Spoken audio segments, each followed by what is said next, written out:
What's better than a train trip in rural Japan? A train and bus trip. And what's better than that?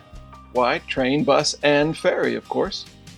This video is a look at a journey I took through Aichi Prefecture in central Japan. I've lived beside it for years, but had never bothered to go visit the area. What's going on over in Aichi anyway? I don't know, let's go find out. The route was simple. Take a train from Osaka to Nagoya, change to a smaller local train and go down to this town, Toyokawa, and check out its big temple. The next day, take an even smaller, localer train line to here, catch a bus to the tip of this peninsula, go find this lighthouse, gawk admiringly at it, I guess, and then get the ferry across Ise Bay to Toba, then a train back home. I did my travel nerd research about schedules and threw a couple things in a backpack and hit the rails. If you take a train in Japan, you'll most likely be seeing stuff like this. It's, what's the word? Ugly. There are beautiful train routes in Japan, but they're not the norm. Rusted corrugated metal and acres of haphazard buildings are the norm. The way to enjoy it is to adjust your outlook. The excitement lies in moving across the landscape and seeing new territory for yourself. Train your eye to spot the unique things in the area you're in, even if they're subtle. And of course, you should enjoy the train itself. Japanese trains are famous for being on time, and it's true. They're comfortable too. I had so much fun taking video of this automatic bathroom door on the train for you that I forgot to actually lock the door when I peed. I accept your apology, especially if you go ahead and like this video and subscribe. After a quick lunch in Nagoya, I barely had time for ukulele practice before catching the next train. I did notice, however, that a lot of the signs were in Portuguese. It reminded me of the Russian signs in far northern Japan. It turns out that the biggest population of Portuguese speakers in Asia is in Japan, and Aichi has the most. See? Local differences are everywhere. Plus, the scenery here is, well, okay, it's exactly the same as everywhere. Have you ever heard the phrase, "can't see the forest for the trees"? It refers to being too focused on the details and not seeing the bigger picture. Well, that's Japan in a nutshell. Case in point, this train had UV protection on the windows. Fair enough. But the way it was done, it turned everything gray and dreary. This has to have some kind of depressive effect on the people that ride this line regularly. Give me the sun, I say. Well, not today, but you know what I mean. In Toyokawa, where a steady and cool rain fell, I found the hotel, top floor, what a view, and headed out into town. At this roundabout, fox statues crawl around some rocks. It's a taste of things to come. Foxes rule this town. A main attraction in this area is a temple called Toyokawa-Inari, a short walk from the hotel. Inari is a deity in Japan associated with foxes. Most Inari buildings are shrines, but this one is a temple. That is, it's Buddhist, not Shinto. Anyway, the point is, this is a very unusual temple. There was something kind of magical about it on this day. The rain remained steady, and there were almost no other visitors. It was quiet, only the raindrops on the temple and the umbrella. Water ran down the ornate carvings, dripped off the wooden beams of the enormous buildings. Around the temple you keep seeing these foxes everywhere. First one here, one there, then a group of them. I kept thinking they were dogs, especially since some of them were carrying sticks like they wanted to play fetch. Eventually, walking through the wet and serene paths lined with hundreds of flags that local businesses buy for good luck, you come around a corner and suddenly you're in the presence of hundreds of little foxes. In their very own alcove under the trees, in a corner at the back of the property, the little guys sit in their dozens and, well, stare, mysteriously. Some of them have unsettling white eyes, and all of them seem to be watching you personally. Many are carrying those little sticks in their mouths. It's like being in some kind of pet purgatory, where the emotionless ghosts of dogs, now passed on, wait for you to play with them, with a kind of menacing patience. Maybe I was just influenced by the fact that it was raining harder now and there were truly no other people around.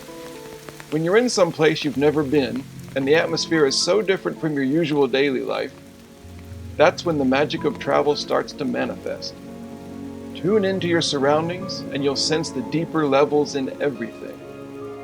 Turn off your mind, relax, and float down. Hey, did that dog just move? Fox? Whatever. I'm getting out of here. Toyokawa-Inari may be a phantasmagorical netherworld, but it's right in the middle of a large town. I mean, someone must live here. What sort of soul would choose to spend their days surrounded by zillions of creepy canines? What, you? Really? Man, that's one tough cat. Bring on the armies of ghost dogs, I'm not afraid. One more point about the oddness of this temple on this lonely rainy day. It had a koi pond, like many temples do, but there were some notable aspects to this one. For one thing, the multicolored carp, including an unusual yellow one, were letting a turtle hang around with them. Apparently everyone got along. Except for this guy. I watched him trying to escape the pond. He wanted to walk around like people. Is this how evolution happens? One disgruntled fish says the hell with it, I'm done swimming, and just walks off? Or maybe he was deranged like Werner Herzog's penguin. Remember Werner Herzog's penguin? Oh, you gotta see this. Stand still and let him go on his way. And here he's heading off into the interior of the vast continent. He's heading towards certain death.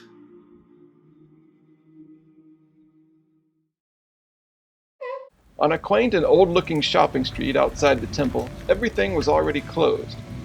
Everything except one junk shop. I had to stop in.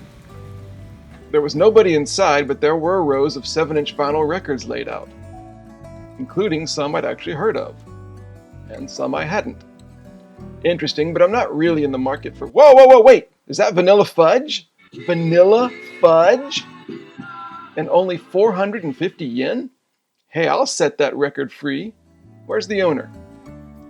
Well, I called out and then shouted loudly for someone to come take my money for the record, but although I heard a TV in the back, none of the yelling worked. Nobody came out. But I wanted the vanilla fudge 45. So I just stuck it in my bag and laid down a 500 yen coin in its place. There, the owner made an extra 50 yen on the deal, assuming he found the coin. If you're a cop watching this video, I made this whole story up. After a blood sugar check back in the room, after which I forgot to push a button, it was dinner time. A meal in a strange new town, always a fun pursuit. Around the corner was this restaurant which serves melted swords. Oh wait, no, that's an eel. I went in and ordered the house special. It was almost $40, but it was worth it. Eel, a lot more eel, some cool stuff, and rice. I even ordered some local sake to go with it, but something wasn't quite right. Ah, there we go. When I was ready for dessert, I put the overly cute "dessert please" sign on the edge of the table, and someone brought the pudding. Now that's a meal done right. It was a great day in a pretty wonderful little town. Well done, Toyokawa. As usual, if you take the time to go somewhere, it'll be worth it. The rest of the trip was defined by lots of motion. First a bit more train, but of course I carefully avoided the taking of any risks, unlike this daredevil, or this irresponsible scofflaw. This little local train pushed slowly through still cloudy southern Aichi. You always stop at these tiny little stations on these rural lines, where it seems nobody gets off and nobody gets on the train. I wonder what this area is like. Would you be able to find anything cool if you were to disembark here? Hey, are you listening to me? Sorry. At Mikawa Tahara Station, the last on the line, there's a big waiting room with a handy map on the floor showing a satellite image of the Atsuki Peninsula. This lighthouse, here, is today's destination. I think I'm one of the few people who actually enjoys and looks forward to bus travel. I don't even know why, really. It's similar to a train, but in even more out-of-the-way places, which I like. Maybe a bus just has the best of both worlds in a way. It conveys you across the land, but unlike the robotic steadiness of a train, you're on public roads, which are full of the human rhythms of stopping and starting. There's traffic and intersections and pedestrians. You get a feel for the land and the people when you take a bus. Maybe I'm not the only one who knows how to relax on a bus, actually. At any rate, it's fun to just sit and ponder. I may be the only person on this whole bus with a vanilla fudge record in their bag. Wow, that's kind of presumptuous, I don't actually know that. Near the end of the peninsula, you get off and walk through tunnels and along paths, finally, to the water's edge. The end of Aichi. It was windy on this day. That's the Pacific Ocean out there. I guess it would be windy. The surf was pounding, and in fact this place is popular with surfers. Life by the seaside in Japan is the same as it is in any country.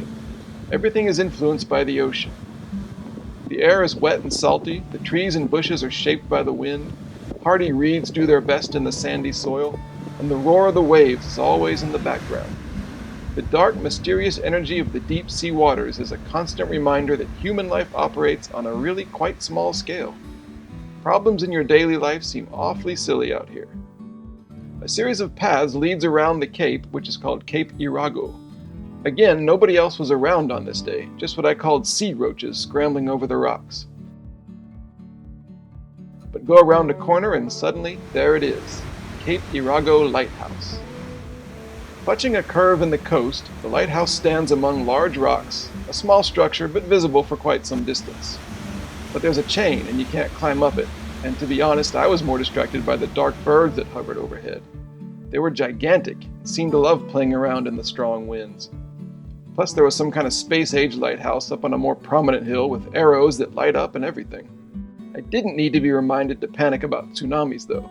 I do that anyway when I'm near the Japanese coast. Back in a little village, there's a row of shops and restaurants. It was lunchtime and I went to this place, whose dining room was on the second floor with traditional tatami mat seating and an inspiring sea view. Also inspiring was the great fried seafood platter, plus scallops and clams, and a beer. Well, whatever. Lunchtime. And, why not, squeaky pigs? One more time? Thanks. Outside is a place by a tree where a bunch of 4-leaf clovers grow, and even some 5-leaf ones. A place to stick your phone and pose.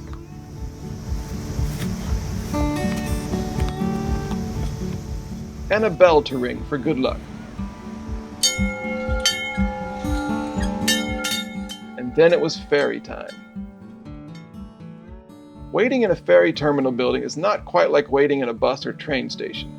Similar, but there's a different feel, probably related to the spell that the sea holds over us. You're waiting to board a vessel that takes you over the water, not the ground. That's different. The anticipation is deeper, more solemn somehow. Aboard the ferry, called Isewan because that's Japanese for Ise Bay, is a large indoor seating area. There were maybe 12 passengers total on this voyage, which operates about once an hour and takes 55 minutes between Irago and Toba. The tickets aren't that expensive. How could they possibly be making any money on this? The ferry ride is calm and soothing, despite the noisy rattling of the not exactly brand new ship. A ferry is sort of the opposite of a bus.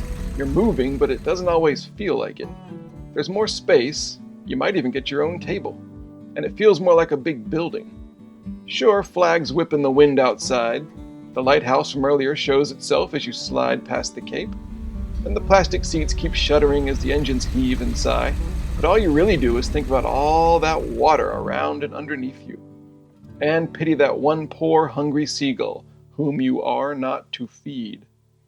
When we arrived in Toba, I saw how the ferry made its money. All the other passengers had cars below decks, a service which costs a lot more than my passenger ticket.